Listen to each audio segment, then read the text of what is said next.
ओम नमो भगवते वासुदेवाय नमः। दोस्तों, अपने जीवन में हर कोई व्यक्ति जाने अनजाने में से ही छोटे बड़े पाप जरूर करता है और इसका प्रायश्चित समय रहते ही कर लेनी चाहिए, नहीं तो नरक की यातना भोगनी पड़ती है। इन्हीं सब पापों को क्षण भर में नाश करने वाली एकादशी है पाप मोचनी एकादशी। यह चैत्र मास के कृष्ण पक्ष में आने वाली एकादशी का नाम है पाप मोचनी एकादशी। और आज की वीडियो में चैत्र मास की पाप मोचनी एकादशी के बारे में बात करेंगे। आज हम आपका कंफ्यूजन दूर करेंगे कि आपको पाप मोचनी एकादशी व्रत कब रखना है, 5 अप्रैल या फिर 6 अप्रैल को। लेकिन आप वीडियो को पूरा देखिएगा, तभी आपकी कंफ्यूजन दूर होगा। तो आज की वीडियो में हम जानेंगे पाप मोचनी एकादशी इतनी महत्वपूर्ण क्यों है और जानते हैं चैत्र कृष्ण पक्ष 2024 एकादशी व्रत के शुभ मुहूर्त के बारे में, साथ ही व्रत के नियमों के बारे में, पूजन विधि के बारे में। इस व्रत में आपको क्या खाना चाहिए, क्या नहीं खाना चाहिए, व्रत का पालना यानी कि व्रत का सही नियम, कब व्रत खोलें, शुभ मुहूर्त कब से कब तक है, व्रत का पालन किस वस्तु के सेवन से करें, एकादशी द्वादशी तिथि कब से कब तक है, पूजा का शुभ समय क्या है, राहु काल का समय क्या है, व्रत का पालन किस दिन करेंगे और किस चीज से करें, हरिवासर कब से कब तक है। साथ ही आप जानेंगे पूजा विधि के बारे और अंत में आप सुनेंगे पाप मोचनी एकादशी व्रत कथा। यह सारी बातें आज के इस वीडियो में आप जानेंगे, इसलिए आप अंत तक हमारी वीडियो में बने रहिए। नमस्कार दोस्तों, स्वागत है आप सबका हमारे चैनल लाइफ स्टोरी में। दोस्तों, वीडियो शुरू करने से पहले एक बार श्रद्धा से कमेंट सेक्शन में लिखें, जय श्री हरि विष्णु भक्तगणों, आप पर सदैव हरि की कृपा बनी रहे और वीडियो को लाइक करके चैनल को सब्सक्राइब करें। दोस्तों, पाप मोचनी एकादशी हिंदू कैलेंडर में 24 एकादशियों में से अंतिम एकादशी है। यह होलिका दहन और चैत्र नवरात्रि उत्सव के बीच आता है। हिंदू में पापा शब्द का अर्थ है कुकर्म या पाप, मोचन का अर्थ है मुक्त करना और इसलिए यह एकादशी सभी किए गए पापों से मुक्ति देती है। इसके अलावा एकादशी का व्रत व्यक्ति को पाप करने से दूर रहने के लिए प्रेरित भी करता है, इसलिए भक्त पाप मोचनी एकादशी का व्रत रखना अत्यधिक शुभ माना जाता है। पाप मोचनी एकादशी का व्रत हर साल चैत्र माह के कृष्ण पक्ष की एकादशी तिथि को रखा जाता है। यह होली के बाद की पहली एकादशी होती है। पाप मोचनी एकादशी के दिन भगवान विष्णु की पूजा करते हैं और व्रत रखते हैं। इस व्रत को रखने से मनुष्य को जाने अनजाने में किए गए पापों से मुक्ति मिलती है। दोस्तों, अपने जीवन में हर कोई व्यक्ति छोटी बड़ी जाने अनजाने में ही सही छोटे बड़े पाप जरूर करता है। इसका प्रायश्चित समय रहते ही कर लेनी चाहिए, नहीं तो नरक की यातना भुगतनी पड़ती है। इन्हीं सब पापों को क्षण भर में नाश करने वाली एकादशी पाप मोचनी एकादशी है। एकादशी पाप मोचनी एकादशी के दिन जो भी भक्त सच्चे मन से व्रत की कथा पढ़ता है, सुनता है, साथ ही पाप नाशक स्रोत हिंदी अर्थ संस्कृत अनुवाद खुद से पढ़ता है या सुनता है, उसके सभी पापों का नाश एक क्षण में ही हो जाता है। अंत में ऐसे भक्तों को भगवान श्री हरि के बैकुंठ लोक में निवास मिलता है। तो आज के इस वीडियो में आप पाप नाशक स्रोत हिंदी अनुवाद भी सुनने वाले हैं। तो आइए सबसे पहले सुनते हैं पाप नाशक, फिर उसके बाद जानेंगे एकादशी कब है, शुभ मुहूर्त और पूजा संपूर्ण जानकारी। पहले सुनिए पाप नाशक स्रोत का हिंदी अनुवाद। पाप नाशक स्रोत को सुनते समय अपने हाथों में पुष्प जरूर रखें और श्रद्धा विश्वास सच्चे मन से अपनी गलतियों का, अपने पापों का प्रायश्चित करते हुए भगवान श्री हरि से प्रार्थना करें। स्रोत की समाप्ति के बाद सच्चे मन से इस पुष्प को भगवान के चरणों में अर्पित कर दें। सर्वव्यापी विष्णु को सदा नमस्कार, श्री हरि विष्णु को नमस्कार है। मैं अपने चित्त में व्यापी सर्वप्रथम सोन श्री हरि को नमस्कार करता हूँ। मैं अपने मानस में विराजमान अव्यक्त पराजित परमेश्वर को नमस्कार करता हूँ। सबके पूजनीय जन्म और मरण भावशाली श्री हरि को नमस्कार है। श्री हरि अर्थात विष्णु मेरे चित्त में निवास करते हैं। श्री विष्णु मेरे बुद्धि में विराजमान हैं। श्री विष्णु मेरे अहंकार में प्रतिष्ठित हैं और श्री विष्णु मुझ में भी स्थित हैं। वे श्री हरि विष्णु चराचर प्राणियों के में स्थित हैं। उनके चिंतन से मेरे पापों का नाश हो। ध्यान करने पर पापों को हरण करते हैं। भावना करने से स्वप्न में दर्शन देते हैं। देवराज इंद्र शरणागतों का दुख दूर करते हैं। उन पापहारी विष्णु से मैं नमन करता हूँ। मैं इस निराधार जगत में अज्ञात अंधकार में डूबते हुए को हाथ को सहारा देने वाले को परात्पर स्वरूप श्री विष्णु के समक्ष नतमस्तक होता हूँ। हे परमेश्वर प्रभु, हे कमल नयन परमात्मा, हे ऋषिकेश, आपको नमस्कार। मेरे इंद्रियों के स्वामी आपको नमस्कार है। इंद्र सिंह, अनंत सिंह, गोविंद को समस्त भूत प्राणियों को रक्षा करने वाले केशव द्वारा जो दुर्वचन कहा गया हो, पाप पूर्ण चिंतन किया गया, मेरे उस पाप का प्रशमन कीजिए। आपको नमस्कार है। हे केशव, अपने मन के वश में जो न करने योग्य अत्यंत उग्र पाप चिंतन किया है उसे भी शांत कीजिए। हे परमार्थ परायण प्रिय गोविंद, अपनी मर्यादा से कभी चित्त न होने वाले जगन्नाथ, जगत के भरण पोषण करने वाले देवेश्वर, मेरे पापों का विनाश कीजिए। मैंने मध्याह्न, अपराह्न, सायंकाल और रात्रि के समय जाने अथवा अनजाने में प्रिय मन और वाणी के द्वारा जो पाप किया हो, पुंडरीकाक्ष, हे ऋषिकेश, हे माधव, आप इन तीनों नामों के उच्चारण से मेरे पाप नष्ट हो जाएं। हे कमल नयन, हे लक्ष्मीपति, इंद्रियों के स्वामी, आज आप मेरे शरीर और वाणी के द्वारा किए गए पापों का हनन कीजिए। आज मैं खाते खड़े, सोते समय, चलते अथवा जागते हुए मन में, वाणी और शरीर से जो भी नीच योनि नर प्राप्ति कराने वाले सूक्ष्म अथवा स्थूल पाप किया हो, भगवान वासुदेव के नाम उच्चारण से वे सब विनाश हो जाएं। जो परम प्रधान परम पवित्र हैं, श्री विष्णु संकीर्तन से मेरे सभी पाप नष्ट हो जाएं।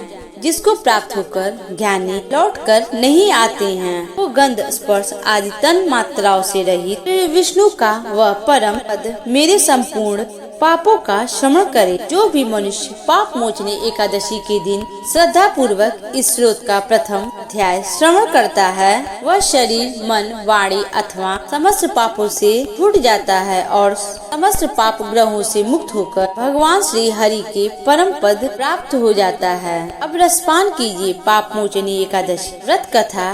कांच पाप एकादशी की महिमा के बारे में स्वयं श्री कृष्ण ने धर्मराज युधिष्ठिर से बताया था। उन्होंने व्रत की कथा सुनाते हुए कहा, राजन, एक बार में मानदाता ने लोमश आशीष से जब पूछा, प्रभु यह बताइए, मनुष्य जो जाने अनजाने में पाप कर्म करता है, उससे वह कैसे मुक्त हो सकता है। तब लोमश ऋषि ने कथा सुनाई। उन्होंने बताया कैसे चैत्र रथ नामक सुंदर वन में चमन ऋषि के पुत्र मेधावी ऋषि तपस्या में लीन थे। तभी वहाँ मंजू कोशा नाम की एक अप्सरा आई, तो ऋषि पर मोहित हो गई और उसने उसे अपनी ओर आकर्षित करने के लिए अत्यधिक प्रयास करने लगी। उसी समय वहाँ से कामदेव भी गुजर रहे थे। उनकी दृष्टि अप्सरा पर पड़ी तो उन्होंने उसकी मनोस्थिति समझते हुए सहायता की, जिससे अप्सरा अपने प्रयास में सफल हो गई और अर्षि काम पीड़ित हो गए, अप्सरा में वशीभूत हो गए। इसके बाद अर्षि शिव जी की तपस्या में भूलकर उस अप्सरा में लीन होकर रमण करने लगे और अपना सारा तपस्या ज्ञान सब खो बैठे। इस प्रकार वह सुंदरी अप्सरा के प्रेम में पड़कर उन्होंने अपने जीवन के कई वर्ष व्यर्थ ही गंवा दिए। बहुत लंबा समय बीत जाने के बाद एक दिन मंजू घोष ने महर्षि ऋषि से फिर से स्वर्गलोक जाने की अनुमति मांगी, जिससे आर्षि को उस समय आत्मज्ञान के साथ छल किया गया है। उनकी तपस्या भंग हो गई है। इस प्रकार आर्षि को अपनी गलती का एहसास हुआ। यह सब जानकर आर्षि अत्यंत क्रोधित हो उठे और उन्होंने क्रोध के मारे मंजूकुशा को बदसूरत पिशाचिनी बन जाने का श्राप दे दिया।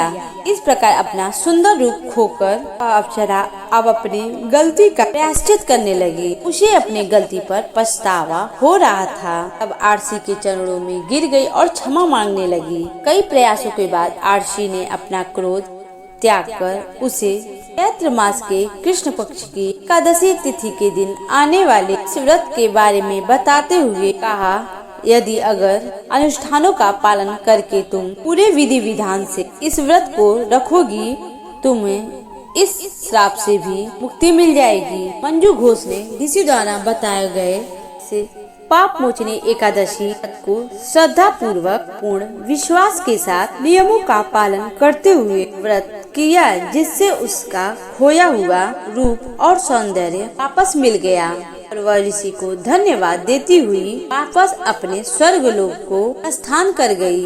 इस घटना के बाद मेधावी ऋषि अपने पिताजी के आश्रम में गए और सारी घटना को उन्होंने विस्तार पूर्वक बताया। इस पर उनके पिताजी चमन ऋषि ने कहा, प्रिय, यह तो तुमने बहुत बड़ी गलती की है, इससे कि आज तुम भी इस पाप के भागीदारी बन गए हो। अब तुम्हें भी यह पाप मोचनी एकादशी का व्रत अवश्य ही करना चाहिए। अब मेधावी अर्षि ने भी श्रद्धा, विश्वास और नियमों का पालन करते हुए इस व्रत को रखा। इसके पुण्य प्रताप से वह ऋषि भी पापों से मुक्त होकर अंत में वैकुंठ लोक चले गए। पाप मोचनी एकादशी का व्रत सभी को रखना चाहिए और यह व्रत सभी एकादशी में सबसे उत्तम भी माना जाता है। इस एकादशी उपवास को रखने से सैकड़ों किए गए हम लोगों के समान फल की प्राप्ति होती है। एकादशी के दिन सूर्योदय से पहले उठकर स्नान आदि से निवृत्त होकर व्रत रखने का संकल्प लेना चाहिए।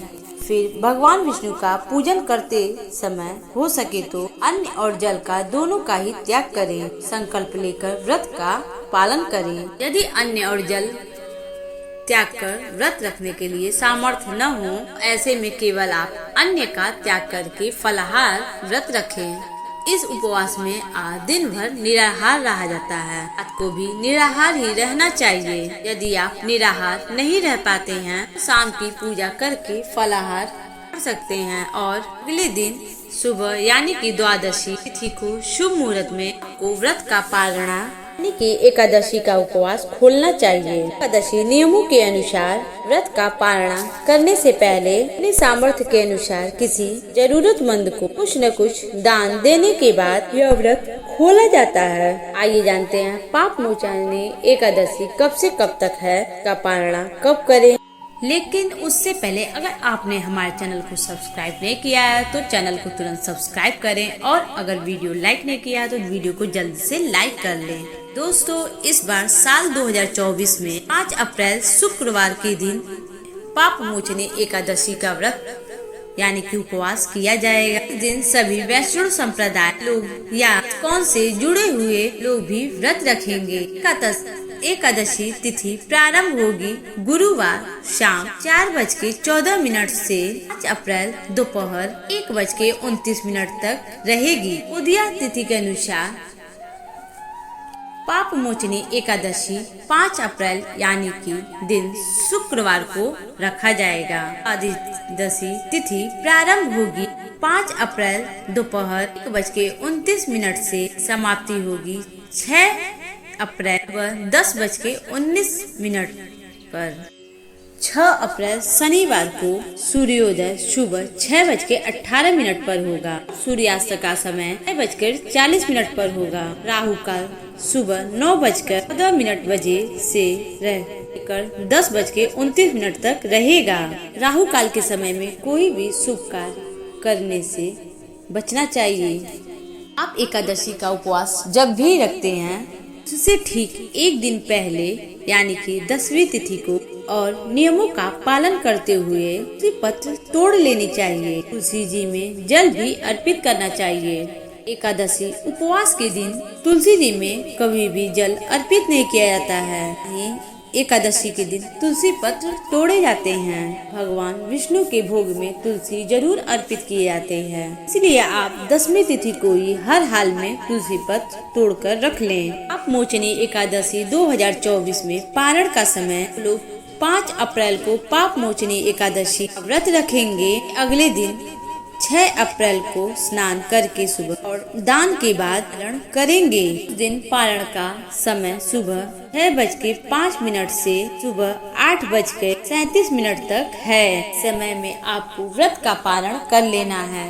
6 अप्रैल को द्वादशी तिथि का समापन सुबह 10:19 पर होगा, इसलिए आप इस समय के अंदर ही अपना उपवास हर हाल में कर लें। दशमी तिथि को किया गया भोजन सात्विक होना चाहिए। दशमी तिथि के सूर्यास्त के बाद अन्य ग्रहण नहीं किया जाता है। मन में धारणा करके सोएं कि अगले दिन एकादशी का उपवास रखेंगे। फिर एकादशी के दिन सुबह सूर्य उदय होने से पहले जगकर स्नान करें, भक्ति करें, भगवान विष्णु के समक्ष बैठकर व्रत का संकल्प लें, पूजा करें, आरती करें, भगवान को भोग लगाएं, व्रत की कथा पढ़ें, दिन भर उपवास रखें। शाम को यदि आप निराहार नहीं रह सकते, एक समय में फलाहार ग्रहण कर सकते हैं। इस व्रत में आप दिन में भरपूर मात्रा में जल का सेवन कर सकते हैं। द्वादशी तिथि में शुभ मुहूर्त में आप अपना व्रत खोल लें। एकादशी दिन चावल से बनी वस्तु और चावल का सेवन त्याग दें। एकादशी के दिन चावल का दान भी नहीं करना चाहिए। भगवान विष्णु को अक्षत भी अर्पित नहीं किए जाते हैं। में शुद्ध सात्विक शाकाहारी भोजन बनाना चाहिए। नाखून, बाल इत्यादि नहीं काटना चाहिए और व्रत का पारण करते समय तुलसी पत्र और जल से पारण करें, यानी कि एकादशी उपवास खोलना चाहिए। के अलावा मौसमी फलों के सेवन से शुद्ध सात्विक भोजन से भी आप व्रत खोल सकते हैं। आप सबको हमारा वीडियो पसंद आएगा, उम्मीद करती हूँ सभी को हमारी जानकारी पसंद आई होगी। वीडियो को लाइक करके अपने दोस्तों, सगे संबंधी, रिश्तेदारों में वीडियो को ज्यादा से ज्यादा शेयर करें। कमेंट बॉक्स में जय श्री हरि या जय श्री राम अवश्य लिखें। वीडियो को अब तक आपने अगर हमारे चैनल को सब्सक्राइब नहीं किया है तो जल्दी से सब्सक्राइब कर लें।